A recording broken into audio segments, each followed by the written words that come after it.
Right, come with me and let's have a little look at an Audi Q3 which has been for an MOT elsewhere and it has failed on the near side rear service brake, lagging in performance. First thing we need to do is put that electronic parking brake into service mode, and how we're going to do it is with this launch Euro tab 3. We're going to go brake pad change, all other models, parking brake, open, rear brake calipers,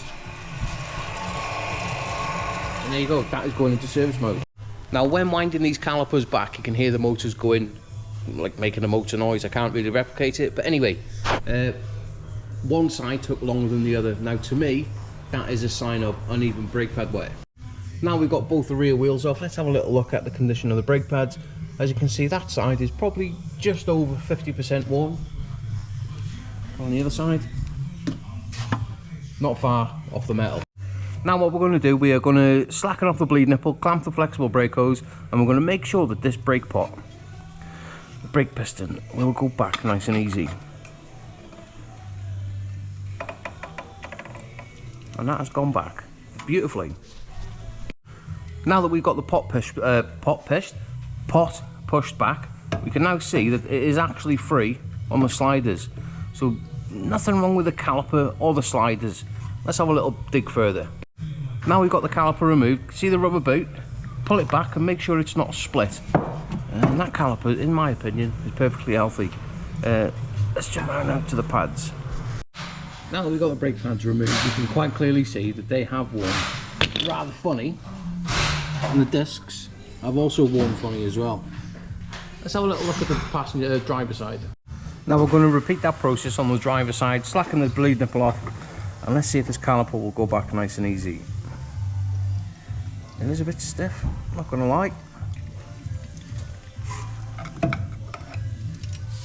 but it has gone back.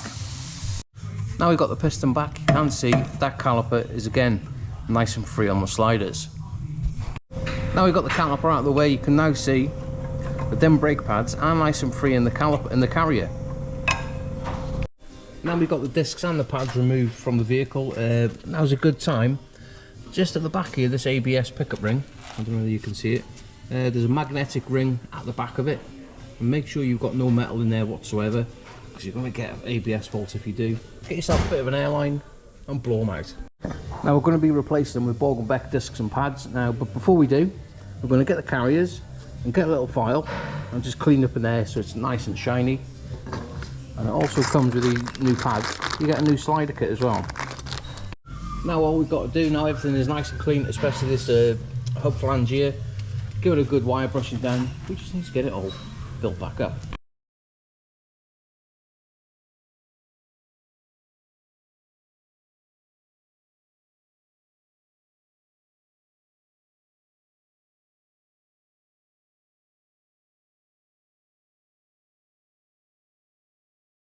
And there you have it, that is all built back up beautifully.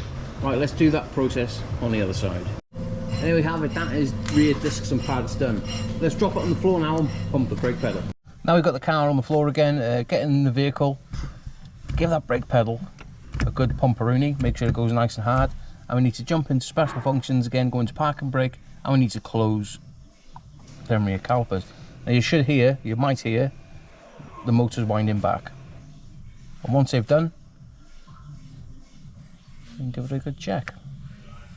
Once we finish with the diagnostic machine, jump on the button now and make sure that the operation and the lights are illuminating as they should. Perfect. Now once you're finished with a complete braking system, always, just because we've had the nipples open, just check your brake fluid and top it up as required. And there you have it, that is a set of rear discs and pads fitted to an Audi Q3. I've torqued the wheel nuts up. I'm going to take it down the road for a little bit of a test drive now, and then we're going to put it in the roller brake test and just check those rear brakes. Now we've been down the road for a little bit of a test drive now. We're going to check the brakes in the roller brake test, and what we're going to do, we're going to activate both rear wheels on the roller brakes, and you should see up there the green and the red moving up together at the same time. Might be hard for you to see, and that is absolutely perfect. Now what service brake lagging means is that the foot brake, the brakes on the back, one is operating faster or slower than the other, so they're not going up level.